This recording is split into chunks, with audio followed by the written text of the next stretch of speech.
नमस्कार, मैं अंजना और आप देख रहे हैं पुलिस टुडे न्यूज। आइए रुक करते हैं आज की ताजा खबर पर। हत्याकांड ने फतेहपुर जिले को हिलाकर रख दिया है, क्या कहेंगे इसमें? आप भी आए हुए हैं और आईजी साहब भी हैं। नहीं, सबसे पहले मैं ये कहना चाहूँगा कि ये हत्याकांड नहीं है जी। और सारे सीनियर ऑफिसर्स, मैं और आईजी प्रयागराज रेंज यहाँ पर मौके पर मौजूद थे और मृतक सुशील श्रीवास्तव जो हैं, उनकी पत्नी सुशीला श्रीवास्तव, अमर श्रीवास्तव उनके बेटे और सुनील श्रीवास्तव उनका छोटा भाई, इन तीनों की लाश कमरे के अंदर मिली थी। जो सुशील श्रीवास्तव हैं, उन्होंने खुद ही ये बात स्वीकार की है और अपना स्टेटमेंट भी दिया है कि संभवतः तीनों लोगों ने किसी दबाव में आकर आत्महत्या की है।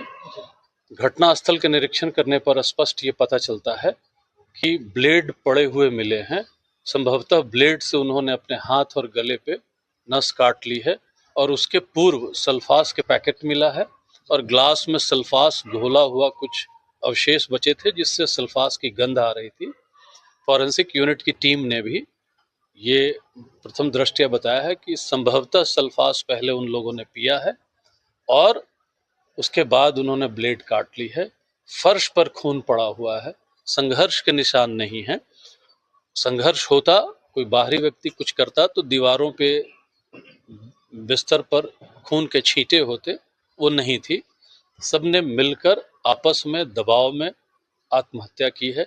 गरीब कायस्थ परिवार हैं और शहर के बाहरी हिस्से में जो खेतों में मकान बनते हैं, एक कमरे का इनका घर है और लोहे के दरवाजे अंदर से बंद थे और सुशील श्रीवास्तव अपने पड़ोसियों की मदद से दरवाजे को तोड़कर अंदर गए हैं और वो लोग भी दुखी थे।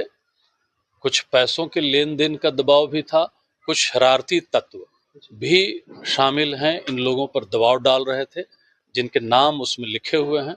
विवेचना में पता चलेगा कि उनकी क्या भूमिका थी और कहां तक उन्होंने दबाव डाला, क्या ब्लैकमेल किया। उसमें SC/ST एक्ट लगाने की भी धमकी दी गई है। कितनी सत्यता है ये विवेचना में आएगी।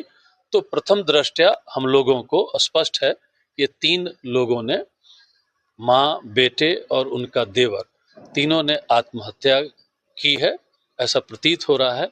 पोस्टमार्टम रिपोर्ट में और विसरा में रिपोर्ट और भी स्पष्ट आएगी और जांच के बाद स्पष्ट हो जाएगा कि मुख्य कारण क्या है।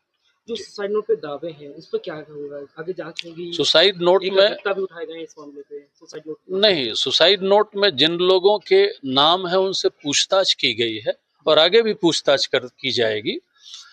उसमें पिताजी जो है मृतक अमर श्रीवास्तव के, उन्होंने भी सुसाइड नोट का हस्तलेख अपने बेटे के होने का बताया है। तो स्पष्ट है कि उनके बेटे ने सुसाइड नोट लिखा है और सुसाइड नोट से और भी स्पष्ट हो जाता है जो घटना स्थल पर सर्कमस्टेंशियल एविडेंस है कि आत्महत्या हुई है।